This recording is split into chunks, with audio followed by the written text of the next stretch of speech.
We're recording. Baby, we can fly away. Take you to my hideaway. I can love you night and day. Show you to the finer things, finer things. Baby, we can fly away. It's me and you. Take you to my hideaway. Cancun. I can love you night and day. So you. Show you to the finer things, finer things. Afternoon cruise. Then after that, get some afternoon food.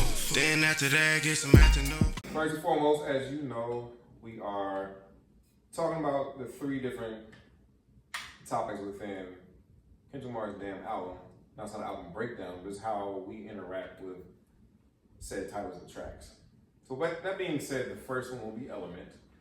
And just to kick it off, we're going to keep it high level first just so we can ease into the conversation. So when you think about your own element, what does that mean for you?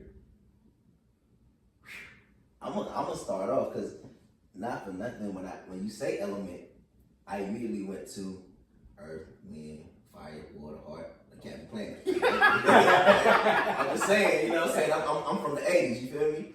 And I immediately went to fire, right? So I think about element, what really, you know what I'm saying, for me, started up as you asked that question was fire. Fire! Go play! And there's a fire in me. There's always been a fire in me, and what I do with that fire either destroys or creates. Either way, I was watching a joint and it was talking. Anybody know me? I got kids, you know what I'm saying. So Dinosaur Train is a kids show, and they was like, oh, a wildfire is coming in or whatever, you know what I'm saying. And when you think about wildfires now, it's like the first thing that comes to my mind is California, right? Mm-hmm. Wildfires in California, whatever. But before we were able to capture that on camera, wildfires been happening. And so Dinosaur Train was kind of talking about how fire happens and it destroys what it needs to destroy, but everything continues to grow that needs to grow. And so for me, understanding that element of the fire that I have inside me, either creating and destroying it based off of life, bro. I like how you talk about the creation and the destruction of it, because within that, what I heard was a restoration process. Yeah. And constantly refining. Yeah. So I appreciate you sharing that. Absolutely. Someone else?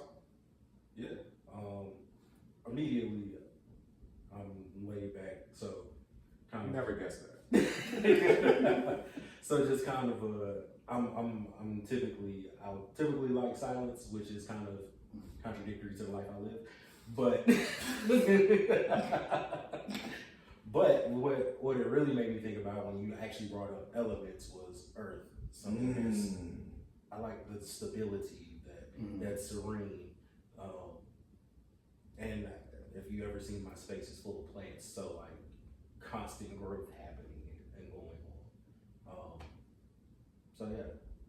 Very constant growth and grounding. Yeah. Cool. That's good. Now the two of y'all can stay on like the Earth, Wind, and Fire thing, where you can choose something entirely different. Nah, I think I might stay on the train of Captain Planet. Come on now. Planet. He's like he wrote. I only gonna take a little shit down too. No, not. Come on, man. We'll meet you halfway. But like, I guess the element I would have is like more like heart. Go play! Right? So like connectivity with people. I think that's very important for me. Even though sometimes I say that I learned not to use antisocial anymore. So more like, not introverted, but outroverted. Now, there's a new term out talking about being an outrovert, so I can kind of see that in that space, and I like the connectivity of it all. And so I know with us being how connected we are from our early 20s to now, I think being connected always is something that's always been big for me. And so I think that's the particular element for me, is just be connected in some shape, form, or fashion, because you're not supposed to go through life alone. Yeah, I appreciate it. I don't know why your answer shocked me, but when you said it, it made complete sense for who you are. Yeah. Because it's always been about that for you. Yeah. Like even like when we had our differences, you were more like, look, no, like we supposed to be together. Yeah. So yeah, I appreciate that. Yes, sir. I ain't got no elements, man. All right, cool. I ain't got nothing for you. Let y'all know off the top. I think for me, at least the way I look at the question is, my element is anywhere I can show up as my true self. That's good. You know, just I'm a trash talker, so I like to trash talk, joke. Hey, we were working some things out with the camera, which is why Calvin is not on screen. Technical difficulties, if you will. Here is what he looks like. Now I'll lift you back to it. Yeah. You know, that's how I relate to my friends. So it's a lot of spaces where I feel like I have to shrink, not be myself. So anywhere that I feel like I can show up and be genuinely me, and you know, be the person that I feel like my friends, my family, all kind of need from me. I feel like that's me being in my element. That's good, bro. That's dope. That's good. Yeah, it's actually a good segue to our next question. So, like, we always put in spaces where we have to shrink ourselves. And so, like, what are those spaces? Like, can you describe a space where you had to shrink yourself? And honestly, like, what did that take from you? It could be work. For sure. That was, Like, it's your identity. Like, you have to shrink yourself in certain spaces to either fit in or just like maintain that status quo of like being in line and like being in that structure of like whatever that work might be. So sometimes that's the thing that kind of takes away from me is like your identity, like who you are. If it's a strong individual, a meek individual, like whatever that case may be. definitely work, all that code switching. Man, that's the You thing. have to do that. You know, I feel like the way we're talking right now, you kind of got to add that little inflection to your voice. In some Be on deep. you know what I'm saying? Just so they know. When it sound bad, boy, like, hey, no, you can't say, you want to Rico bar some brown sugar? Right. You know what I'm saying? You can't really show up. Or at least I don't feel like I can always show up as myself. No. Just speak plainly. I feel like I always got to kind of sugarcoat things, put a little icing on top, just so I don't come off as maybe the angry black guy or, you know, That's the thing. something And- of that nature. And you know, like, what's wild about that? I think we all identify like work could be a space where we have to shrink ourselves or like put a mask on. And I didn't realize, probably until 2 years ago, that I actually trained myself to take the bass out of my voice when I was at work. Wow. And I had to relearn how to do it. I still catch myself doing it too. Like, Yep. I had an interview the other day, and then I got halfway through it. I'm like, this is not even my real voice. Because, and depending on the environment, like what's the demographics like, whether it's like there's females there, the white females, or just anything people can perceive of you being quote unquote aggressive, whatever. Right. You know, like we live within sometimes we'll be a prison within ourselves, like in our own head. Yeah. And so I still find myself training myself how to use my voice again. That's one of the things I can appreciate about the work I do. I don't run into the same issues of not being able to show up as myself. Right? I'm an entrepreneur. I own my business. I run several other organizations that are in similar work that I do, and people come to me because I am who I am. Come to death row. Right? And it's interesting though, because as I got into the field of the work that I do, initially I tried to show up not like myself. And I think it happened very quickly where I recognized I needed to show up as me so that other people can show up as them. Right? Like I needed to show up as me so my clients can show up as themselves. I needed to show up as me so that other people who were coming under me could show up as themselves. Like I had to teach people that it's okay and give people that space to show up. Like, nah, like whatever your version of this is, like my authentic self, like you get to be your authentic self in that space, whatever that looks like, right? And I think for me, the shrinking that I had to do at one point in time was in the beginning with work. I think the places now where I find myself shrinking is when I'm uncertain about what I'm supposed to do in life. I think that's the place where I find myself shrinking because I feel like I'm a great leader, but there are places where there's some uncertainty that happens, and I'm like, I don't know. Let me fall back. Let me not be so much me as I'm trying to figure out the ebbs and flows, whatever it is, so that I don't mess up. Honestly, I find like when people are like even like you encouraging people to like, hey, you can be yourself. One thing that always pisses me off from like someone like, not that they're crying, but when someone starts crying and they apologize for it. like, hey, I'm sorry. These are actual emotions. Why are you apologizing for a human moment? I was talking to somebody and like their grandfather passed and they started crying. I'm like, this is your grandfather. Like, why are you apologizing? Taking up space. Yeah, like right, taking up space. We are used to shrinking ourselves as far as our emotions. Another space, since we are all men in the room, I think we probably felt we had to like hide at different parts of ourselves when it comes to different part of masculinity. So I want to ask the question, like, when it comes to shrinking yourself, as far as who you are as a man or within the guise of masculinity, what have you had to unlearn with that? I could write a book. You want a dissertation, or you want? I'm gonna let y'all know because I'd probably start out with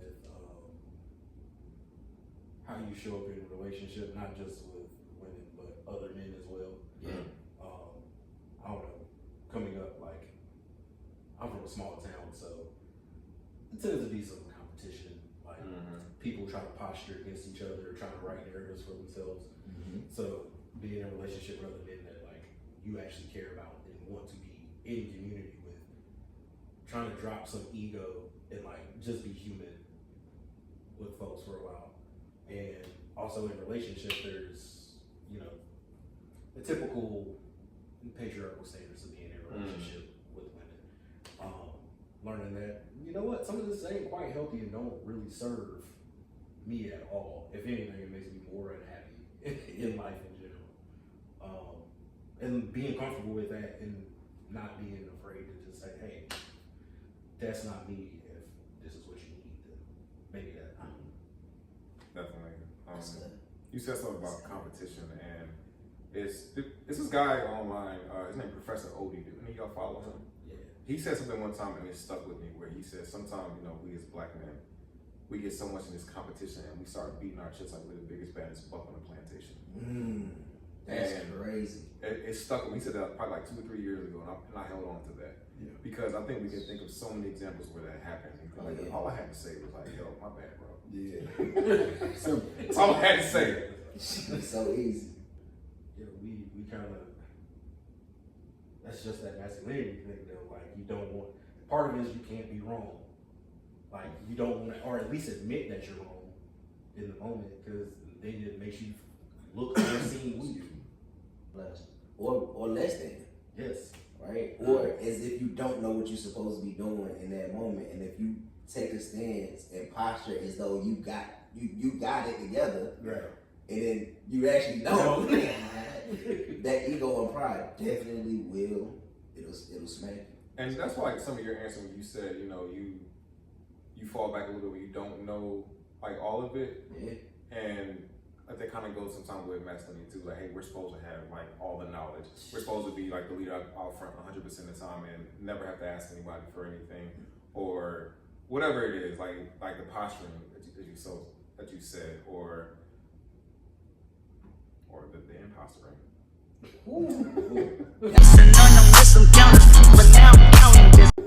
That's a bar. The posturing or the imposter. All right, we're gonna write that down. So. Hey, put that. That's the title of it. Right. Yeah. There we go. That's a bar. We got it. They were trying to figure it out. And there it is. Yeah. Yeah. That was good. I'd say for me, one thing I've had to, or I'm currently working on unlearning is the phrase, I can't complain. Like, when someone asks me how I'm doing, I can't complain. Like, dad said it, my granddaddy said it, great granddaddy probably said it, you know what I'm saying? Like, they never really had the room to really express the pressures that they were feeling or anything like that. And if anybody asks you how you doing, it's always, I can't complain. It ain't gonna do you no good anyhow. You know what I'm saying? Yeah. If you do it. That's You know what I'm saying? that's a generational line. Yeah. Generational amongst men for sure. Corey. Yes, I can understand that. But then also I think it's the frame of mind, how you view it when you say it. Because if like I can't complain because I know I'm blessed in this season, like even though I might be going through something, there's no need for me to complain because again, something's gonna work out. I know that my steps are ordered. I know that things will work out. I know I'm going to be in the places I need to be when I need to be there. I think it's just how you shift that mindset in that space. Because I say it all the time, like, yeah, there's no need for me to complain or I can't complain.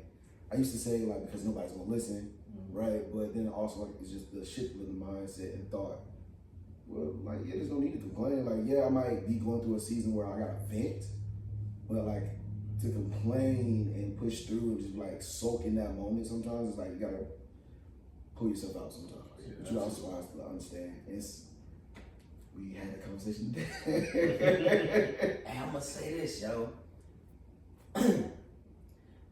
Lately, this is recent for me. Yeah. Lately, I've been saying, I got complaints, but it ain't for man's ears.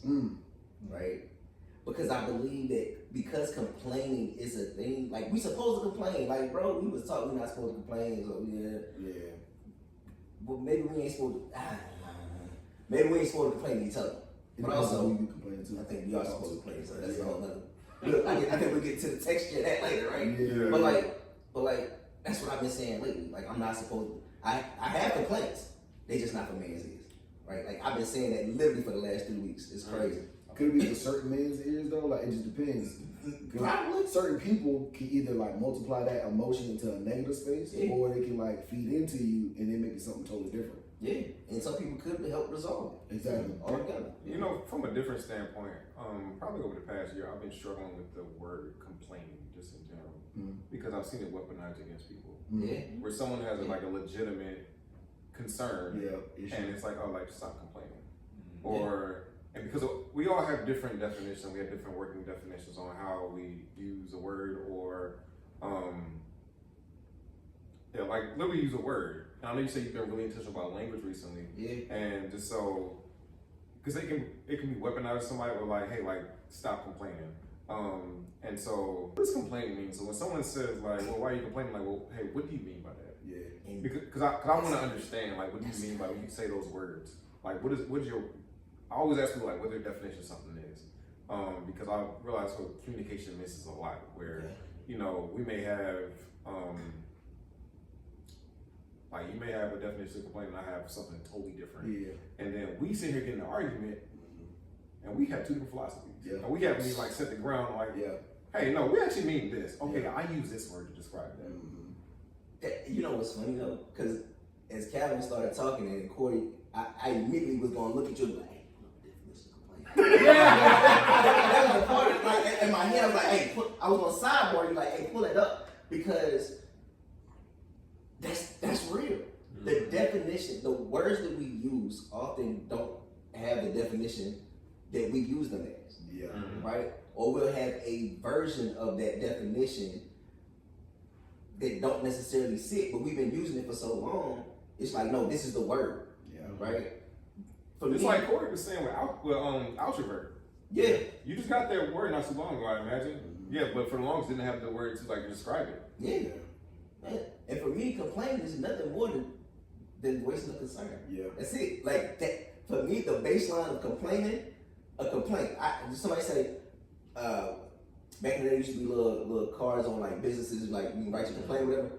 Literally, I had a concern. I want somebody to know. I'm gonna write it on here and put it in the box. That's all a complaint is. So if I have a complaint, my complaint, if I don't want to go into no scenarios, but if I have a concern and I say, hey man, the sun ain't shining, damn concerned about that. You know what I'm saying? Like, you know what I'm saying? Like, it's legitimately me saying, hey, I anticipated that something was gonna happen, or I had an expectation.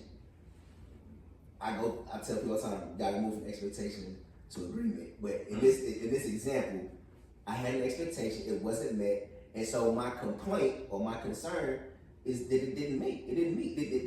The thing that happened in my thought process didn't match, and I have a complaint about it. Like, why didn't it match? And I think it's okay to have that. Yeah. I guess to your question, I guess what is a complaint? To me, maybe a complaint is something that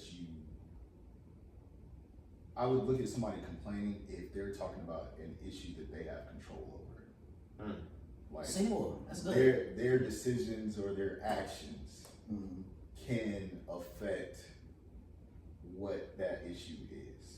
So I'm 300 pounds, and I've been swearing I'm trying to lose weight, but I keep eating fudge cake every day. Right. And it's like, And you talking about, I can't lose I'm weight. tired. I'm tired. You know what I'm saying? Like you. going up the steps. That's, to me, that's when I look at you like, all right. You complain. Complain. Yeah, about nothing. Chris?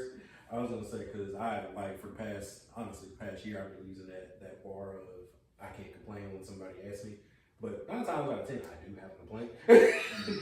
But the truth is, I use it like that like, you can't do nothing about it. And I don't really want to vent. Or I don't trust you what I have to say. Yeah. That's good. Yeah.